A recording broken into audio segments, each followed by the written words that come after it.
Ito ka po yung huling laban ni Inoue kay Fulton. Talaga namang kitang-kita mo yung binti ni Fulton ay kulang sa exercise. Ano, napakapayat. O kaya hindi siya masyado makatakbo kasi ang dapat yung style niya dito kay Inoue ay hit and run. Mahirap sumabay dito. Kita nyo naman yan. Naku, bumagsak. Yan o. Mahirap. Mahirap sumabay talaga dito. Ayan, at saka maganda kay Inoue, hindi siya nagmamadali. Tinan mo, inabot pa ng 8 rounds. Hindi siya gaya ni Tyson na talagang gusto i-knock out agad sa unang round pa lamang. Ito talaga naghihintay. Yan, oh, naku. Abulag tayo. Naku. Ayan. Anong gagawin mo tiyan? Sus, marusip. Anak ko. Pinupog na ng husto, mga kababayan. Ay, inawat na ng referee. Yan nga po. Yan nanalo si Inoue, the monster. Yan naman may prediction ko rin. Actually, ang prediction ko ay hanggang 5 rounds lang yan. Pero nagkamali tayo. Umabot pala ng 8 rounds. Ang prediction naman ni Attorney Ed Tolentino ba yun? Ay 9 rounds down. So, lumampas naman siya ng isa. Ito talaga, akala ko mga 5 rounds lang. Ay, pinupog ng gusto rito. Talaga. Ayun, nak.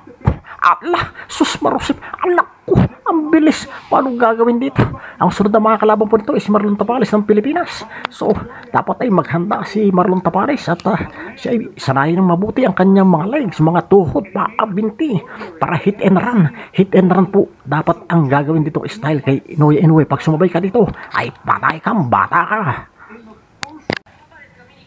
Yan, ito nga po yung hamunan ng dalawa. Si Inoue at si Marlon Tapales ng Pilipinas. At siyempre, umakyat dyan si Marlon Tapales. Yan, nagkapayang pa ang dalawa. WBC pala. At ano pa ito isang belt ni Inoue? WBC and WBO ba yun? Samantala ito, si Marlon Tapales. Ayan, I want to fight na Oya Inoue. Because I want to prove to myself that I'm a champion. Yan. So, magandang laban to. Yun nga lang. Gaya na aking sinabi, dapat ay palakasin ni Marlon Tapales ang kanyang mga paa, tuhod, bita at hinti. Sapagkat ang style na dapat niyang gagawin dito kay Inoue ay hit and run. Mahirap sumabay dito sa monster. Kailangan dito utakan ang gagawin niya para siya ay manalo. Siyempre, kay Marlon Tapales tayo. Dahil Pilipino tayo. Kaya lang, napakabigat po ng laban dito sa 122 pounds. Sure na, naghamuna na sila dyan sa ring pagkatapos ng laban ni Inoue kay Fulton. So makikita natin dito, mas malaki, mas mabigat itong si Marlon Tapales malamang kay Inoue. Pero kita na natin, hindi siya ganun kabilis. Actually, mas mabilis si Fulton. Pero pag nakatama ito kay Inoue, siyempre may kalalagyan si Inoue. Kaya lang kita natin dito, hindi nga siya ganun kabilis eh. Pagka ganito ang forma mo kay Inoue, sigurado madadali ka agad dun sa katawan ng mga body shots. Pagkatapos sa katawan, titirahin ka sa ulo kasi mabagal nga ito. Isang sikwat lang dito ng left hook. Tapos sa ulo medyo tagilid. So ayan mabagal eh. So itong kalaban niya dito hindi naman sobrang galing pero pag ganito yung papakita mo kay Inoue, may hirapan sa Tapales. So nakikita ko dito, dapat ay hit and run ang kanyang gagawing taktika dito kay Inoue kung maglalaban sila. So I think hindi naman tayo eksperto pero sa tingin ko ayun natin nayayari nga siya dito ni itong kalaban niya. Nako-corner siya. So ang nakikita ko rito, dapat praktisin niya or insayuhin mabuti yung kanyang mga legs. Yan.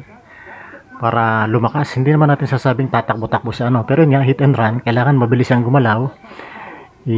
Palakasin niya ang kanyang mga tuhod, mga binti, mga hita para ang gawin na lang niya kay Inoue hit and run kasi pag sumabay siya kay Inoue mabigat.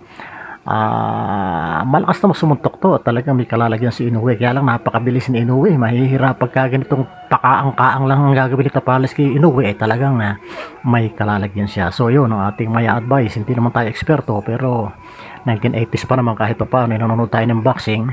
Panahon pa ni Sugar Ray Leonard, Duran, yan, Tommy Hearns, si Marvin Hagler, yan mga pinapanood natin. Kaya kahit pa paano meron tayong konting simpleng kaalaman sa mga stance ng boxing. Yan. So anyway, siyempre Pilipino tayo maasa tayo na manalo si Tapales laban kay Inoue, pero talagang napakabigat po, napakabigat ng laban. Ito naman si Cuadro Alas nako, mahihirapan lalo yung kay Inoue at saka Baka hindi na siya lalo patulan ni Inoue ngayon, patulan dahil paakyat na ng paakyat si Inoue at malamang sa featherweight na nga ang tuloy nito pagkatapos ng kanilang laban kay Tapales. Kung mananalo siya kay Tapales, dahil kaya nga na sinabi, may mga lucky punch tayong tinatawag at hindi rin naman biro ang lakas ni Marlon Tapales. So yun lang, kailangan niya yung style ay hit and run, ano, yung mga pihit-pihit, pakalawang pihit, pakanang pihit, yun ang dapat gawin ni Tapales kay Naoya Inoue. So, yun nga, siyempre, kampi tayo sa ating kababayang si Marlon Tapales. Yun nga lang, dapat ay paghandaan niyang mabuti ang kanyang napipintong paglaban dito kay Inoue. At dapat malaki ang kikitain niya dyan sa laban na yan. Ay, scorecards lang, nanalo dito si Tapales. Hindi nanakaw ang kalaban. So, talagang mahihirapan to kay itong kababayan natin ay kahihiya mo sabihin ay mahihirapan kay Naoya Inoue ito. Pero siyempre gusto pa rin nating manalo si Marlon Tapales. Kababayan natin yan kaya lang ay desisyon hindi masyadong impressive ang pagkapanalo dito ni Tapales sa kanyang kalaban. Pero hindi na masama yan dahil 2 belt ang kanyang hawak dyan. Ito naman mga kaibigan, mga kabayan, ito nga si Casimero, ang angas ng Pinas ay matagal na naghahamon kay Naoya Inoue at hindi ko alam pero sa tingin ko hindi siya pagbibigyan ni Inoue kasi pataas na ng pataas ang timbang ni Inoue. Pero kung titingnan natin dito ay pag nakatama na suntok si Casimero ay may kalalagyan din naman ang kalaban at matutulog, kaya lang hindi naman siya ganun kabilis at very telegraphic ang kanyang mga galaw. Halimbawa dito ay pag ganyan ay papakita po kay open yung kanyang tiyan ay naku, sisikwatin lang yan sisikwatin lang iyan ni Naoya Inoue yan. Open ay patay sa jab yan, mayayari siya sa jab ni Inoue. Kaya kailangan din ay magpalakasin niya ang kanyang mga binti nitong si Casimero kung sakaling lalaban siya kay Inoue at siya pagbibigyan ni Inoue ay dapat ay hit and run. Yun nga ito sinasabi mga kaibigan, ang style kay Inoue dapat ay hit and run at ibuhos mo na yung lakas kapag ikaw ay nakatimpo, dahil pag ikaw ay sumabay kay Inoue ay talagang may hirapan niya very telegraphic. Ay ito nga, hindi masyadong magaling kung kalaban niya rito ay tinatamaan siya, ay lalo na kay Inoue pag nakalaban niya. So yan po ang angas ng Pinas na ating masasabi lamang dito sa ating honest to goodness analysis, sapagkat tayo naman kahit papaano, kahit hindi tayo eksperto ay 1980s pa ay nanonood tayo ng boxing at kahit papaano tayo makapagbigay ng opinion. Sinubaybayan natin ang karir nino nga ito sina Duran, Sugar Ray Leonard at yung mga sikat pa doong middleweight yan itong si Marvin Hagler. Napanood natin yan, makalaban ni Tyson, Muhammad Ali, nako, sina Mugabe, yan ay napanood natin. At talagang atin sa edad nating 60 anyos sa September ay talaga namang kahit papaano marami tayong nasubaybayan, pati yung laban ni Luisito Espinosa siya ay talagang matalo ni Baso Alemon at si Laglag ay napanood din natin yung, kaya tayo may karapatang magbigay ng opinyon at mga galawan dito sa boxing mga kaibigan. WBA, World Boxing Association, yan po ang mga meaning niya at yan nga ang hawak ni Tapales, WBA and IBF, yan, World Boxing Association and International Boxing Federation.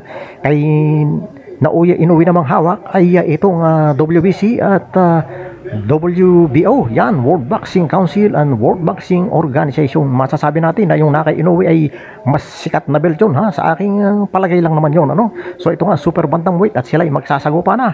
Ang sinasabi ng iba ay ngayon daw Disyembre magsasagupa na agad ang dalawang ito Siyempre muli inuulit ko, ang gusto kong manalo dyan, gusto nating manalo ay si Marlon Tapales ay Pilipino tayo pero talagang napakabigat ng kalaban at dapat mag-practice na si Marlon Tapales ng hit and run na tactic para may pag-asang manalo siya dito kay Naoya Inoue, sapagkat pag sumabay siya dito ay lintik ang bilis, ay parang kidlat, ay mahihirapan ang ating kabayang si Marlon Tapales. Pero siyempre ang gusto nating manalo ay si Marlon Tapales at talaga naman dadagundong ang buong daigdig, ang buong sanglibutan ito kapag natalo nito si Naoya Inoue.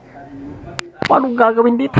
Ang sunod na mga kalaban po nito is Marlon Tapales ng Pilipinas. So, dapat ay maghanda si Marlon Tapales at siya ay sanayin ng mabuti ang kanyang mga legs, mga tuhod, binti para hit and run. Hit and run po dapat ang gagawin dito style kay Naoya Inoue. Pag sumabay ka dito, ay patay kang bata ka.